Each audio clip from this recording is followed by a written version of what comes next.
A small community of 60 people lives in 9 settlements. When it snows, the grass dies, leaving nothing for animals to eat. The Arctic is a land of extreme conditions, freezing temperatures, long periods of darkness, and complete isolation. Yet, for centuries, indigenous tribes have survived and even thrived in these harsh conditions. Scattered across Alaska, Canada, Greenland, Scandinavia, and Russia, these groups have developed incredible traditions, from hunting in darkness to building homes from ice. Some tribes, however, have especially remarkable ways of life. The Yupik people believe the world around them is not just made of land and sea, but also spirits. To them, everything in nature has a soul, from towering mountains to tiny fish. Their shamans, spiritual leaders, are believed to have the power to heal the sick, communicate with spirits, and bring misfortune to those who disturb nature's balance. At the center of their beliefs is Elam-Ua, the spirit of the universe that created all life. This deep respect for nature influences everything they do, from their traditions to their survival skills and even their art. Their culture is not only spoken but also carved and danced.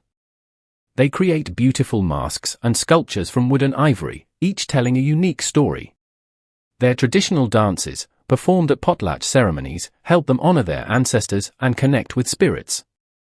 Surviving in the Arctic requires skill, knowledge, and resilience. The Yupik are experts at using the land and sea, hunting seals, walruses, and caribou with harpoons, spears, and kayaks. To survive the brutal winters, they build underground communal houses called kashim and warm shelters lined with animal skins called aina. While the Yupik look to the spirits of the land and sea for wisdom, another tribe has mastered the language of ice and snow, the Nenets. These remarkable people have lived in the harsh Siberian tundra for centuries, developing deep knowledge of snow, ice, and permafrost. One of their unique skills is their ability to read snow. Their language has many words to describe different types of snow, allowing them to predict the weather, find the best grazing spots for their reindeer, and determine safe travel conditions. In a world where climate change is rapidly altering their environment, this knowledge has become more critical than ever. Melting ice and unpredictable weather patterns are disrupting their migration routes and threatening their way of life. The Nenets live in chums, traditional cone-shaped tents made from reindeer hides. These tents are built to withstand freezing temperatures as low as -50 degrees Celsius. The hides provide insulation, keeping the warmth inside and the cold out. These shelters are also easy to set up and take down, which is essential as the Nenets move with their herds during seasonal migrations. Family is central to Nenet society. They organize themselves into clans, passing lineage through the father. Each clan has its own customs and territory, with elders playing an important role in decision-making.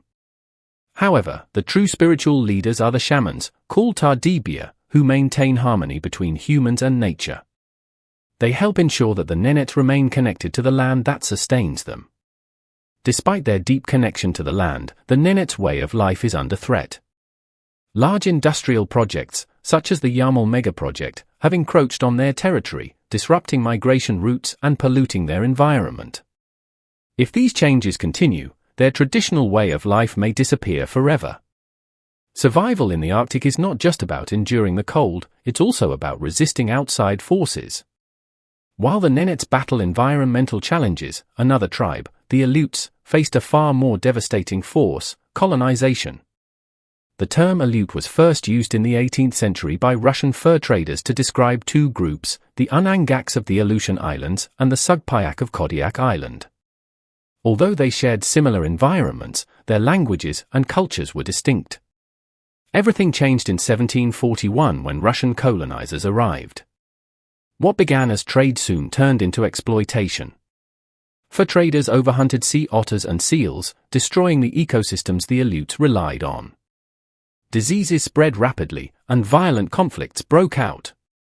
As a result, the once thriving Aleut population of 25,000 dropped to just 2,000 by the late 19th century. With their people nearly wiped out, the Aleut struggled to keep their culture alive. Their language, Unangam Tunu, once spoken by thousands, now has only about 109 fluent speakers. Losing their language has deeply affected their identity. However, they are fighting to revive their traditions, passing them down to future generations. The Aleut people have always had a strong connection to nature. They practiced animism and shamanism, believing that spirits existed in the sea, wind, and land. When Russian Orthodox missionaries arrived, Christianity spread among them, but instead of abandoning their old beliefs, they blended them with the new religion. For generations, Aleut men were expert hunters, navigating the dangerous seas in skin-covered kayaks, called baidarkas to hunt marine animals like seals, sea otters, whales, and walruses. Meanwhile, women gathered fish, birds, shellfish, and wild plants. Their survival depended on working together and maintaining a strong relationship with the land and sea. Then came World War II. In an unexpected turn, the US government forcibly relocated the Aleuts to internment camps with terrible living conditions. Families were separated, and their way of life was shattered. Their suffering went unrecognized for decades until 1988, when the Aleut Restitution Act was passed, offering compensation. But no amount of money could undo the deep scars left by war and displacement. While the Aleuts endured colonization and war, another Arctic tribe, the Koryak, faced a quieter struggle. Their culture slowly faded due to modern policies that reshaped their way of life. The Koryak people have always lived in harmony with nature, making decisions as a community rather than following strict hierarchies. Families work together, and wisdom is passed down through shamans, who guide their people through rituals and drumming. For them, nature is not just something to use, it is sacred. One of the most important aspects of Koryak culture is their deep reliance on reindeer. For centuries, reindeer have been their lifeline, providing food, clothing, tools, and transportation. They use every part of the animal, ensuring nothing goes to waste. They have also adapted to the changing seasons, building semi-underground homes to survive the cold winters and sturdy tents to stay cool in the summer. Along the coast, they crafted boats from wood and animal skins to fish and hunt marine animals. In summer, women gather berries and roots to store food for the colder months. However, outside forces have made life difficult for the Koryak. Soviet policies aimed at changing their traditional ways led to the decline of their language and customs. In 2007, the Koryak Autonomous Okrug was merged with Kamchatka Krai, reducing their political representation and making it harder for them to protect their culture. The Koryak's bond with reindeer has shaped their survival, but they are not the only Arctic people whose fate is tied to an animal. The Gwich'in people share a special connection with caribou, seeing them as more than just a food source. To them, caribou are essential to their way of life. The Gwich'in people have a deep connection with the caribou, which is essential to their identity, culture, and survival. As Sarah James, a respected leader, beautifully puts it, caribou are not just what we eat, they are who we are. This bond is reflected in their traditions, stories, and way of life. For generations, the Gwich'in have depended on the caribou for food, clothing, shelter, and tools. Their hides were used to make tents, the fur provided warmth in bedding and clothing, and the bones were turned into essential tools. More than just a source of survival, caribou are part of their spiritual and cultural beliefs. Their creation myths tell of a time when the Gwich'in and caribou were one, inseparable. Even after they became separate, they vowed to honor the caribou forever. Today, the heartbeat of Gwich'in life still follows the migration of the porcupine caribou herd. Over generations, they have mastered the skill of tracking caribou, learning their migration patterns and habits. But hunting for them is more than a necessity, it is about respect and sustainability. They ensure the caribou population remains strong for future generations. However, their fight now extends beyond tradition, they are also protecting caribou from modern threats. When oil companies targeted the Arctic National Wildlife Refuge, home to the caribou's calving grounds, the Gwich'in took a stand. They saw this not just as an environmental issue but as a battle for their very way of life.